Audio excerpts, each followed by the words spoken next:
I am Justin the therapist. I am a registered psychotherapist qualifying. That means that I am a professional therapist in Ontario. And I work with individuals, with couples and families. And before the coronavirus, I used to see clients in Mississauga and Guelph, but now I help lots of people over video or phone chat. And today, I'd like to talk to you about some mental health tips that you can use so that you can take care of your mental health during this pandemic, during this quarantine, during this very, very difficult time.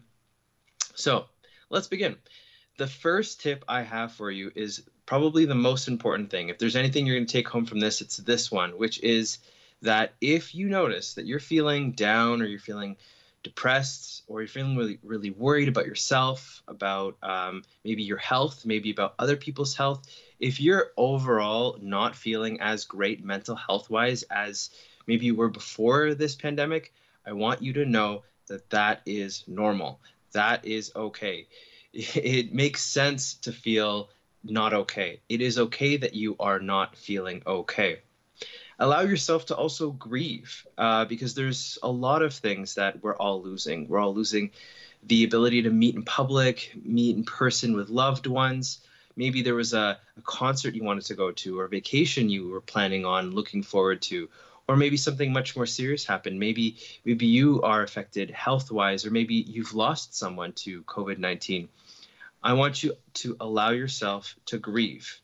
It is okay and sensible that you are upset at what you've lost. Now, of course, that is very helpful, but there's other things you can do to feel even better during this time. So what I really want you to do is to take care of yourself. Now, one thing you can do is to limit how much you're exposed to the coronavirus news. So we are so exposed every single day, 24/7. You can hear about the coronavirus, about COVID-19, about different press conferences, different news coverage, maybe even things that you read on social media. That can become overwhelming when it feels like the entirety of everything that we're consuming has to do with COVID-19. So one thing you can do is simply notice the positives that remain in this world. Even though the world has changed so much, it can be helpful just to notice that it's still sunny outside some days, and there are wonderful people out there that are helping each other. And even though everyone feels like they're at home, the world is still running and people are still doing great things. And that brings me to my next point, which is connect with people as much as you can. So although it's called social distancing, I think that's a bit of a misnomer. It's more like physical distancing. We don't necessarily have to be distant from each other socially, just physically. This is a time where I encourage you to reach out as much as you can with others. In fact, this can actually be a time where you reach out with people that maybe you haven't spoken to in some time, or maybe you can have some heart-to-hearts with people that you haven't had with in a long time. Maybe you're at home with your spouse, your kids, maybe grandkids, maybe even parents. The reality is that we are extremely social beings. Our species is the most social species in the whole planet. We are not designed to be socially isolated for long periods of time. The next thing I can recommend is to create a schedule, to keep up with a routine, whatever it might be. It will make a big difference for you. We can get trapped in the sense of, we're just stuck at home. So you know what, whatever I can do, I can just do it tomorrow. And that can lead to feelings of sadness and hopelessness and despair and depression. But if you keep up with a schedule and make a routine, it can really lead to a lot of activity. And that can be really good for our mental health, including physical activity. Our minds and our bodies are so connected. So doing some physical activity can really help release those positive, good feeling hormones like endorphins. It can make a tremendous benefit for your mental health. And if you're stuck at home, there are plenty of videos you can watch online to help you exercise, videos that can help you if you have no equipment even. The other thing you can do is to go outside. Now, of course, it's very important to be safe. and not necessarily congregate or go to public places.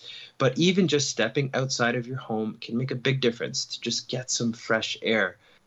Another thing you can do is to write in a journal. Um, During these difficult times, it's very important to have an outlet where you can share how you're feeling and talk about your feelings and process your thoughts.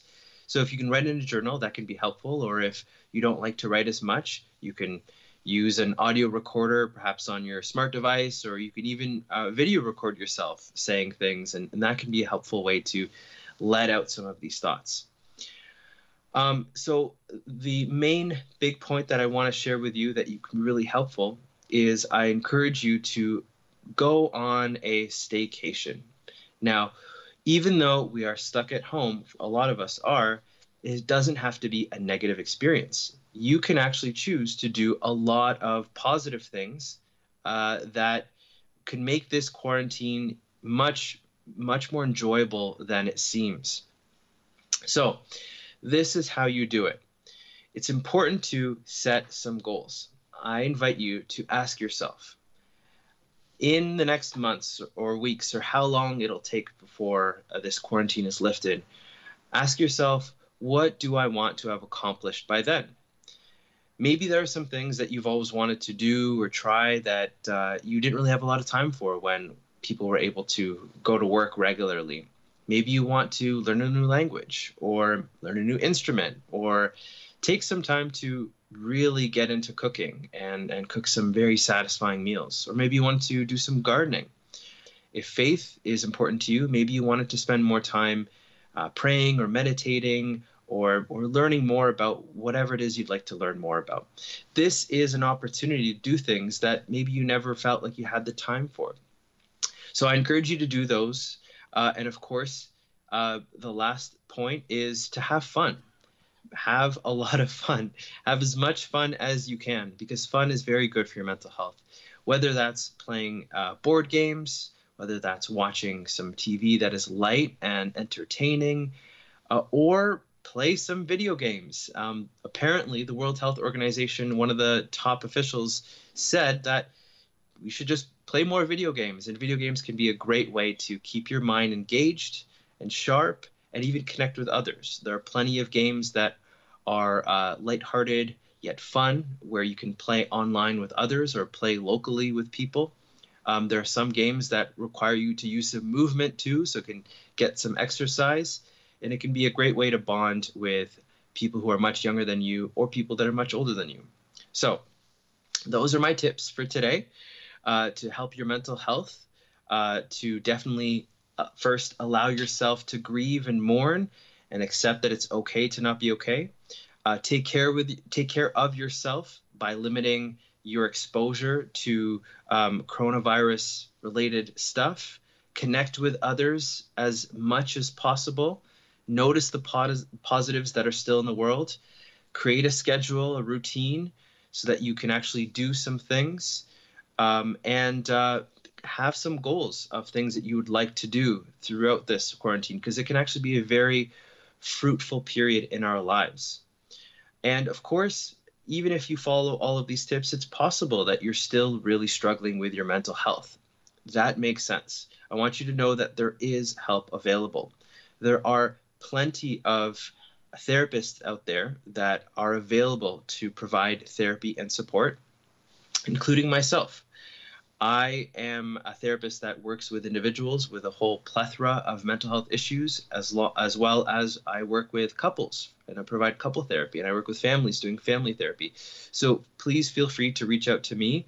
I'm able to work with anyone in Ontario, and I can work doing video therapy or phone therapy. You can reach out to me at my website, justinthetherapist.com. It's very simple. Or on Facebook, just look up Justin the Therapist, or Instagram, Justin the Therapist. And if you don't work with me, that's perfectly fine. I'm happy to help you find a therapist that will fit you better. And I also want you to know that money does not have to be a barrier to therapy.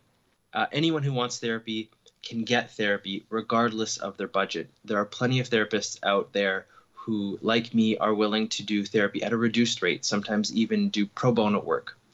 So help is available. And of course, if you are in a crisis, feel free to reach out to your local crisis distress line. There is at least one in every single region. So that's it for me for today, and looking forward to hearing from you. Take care.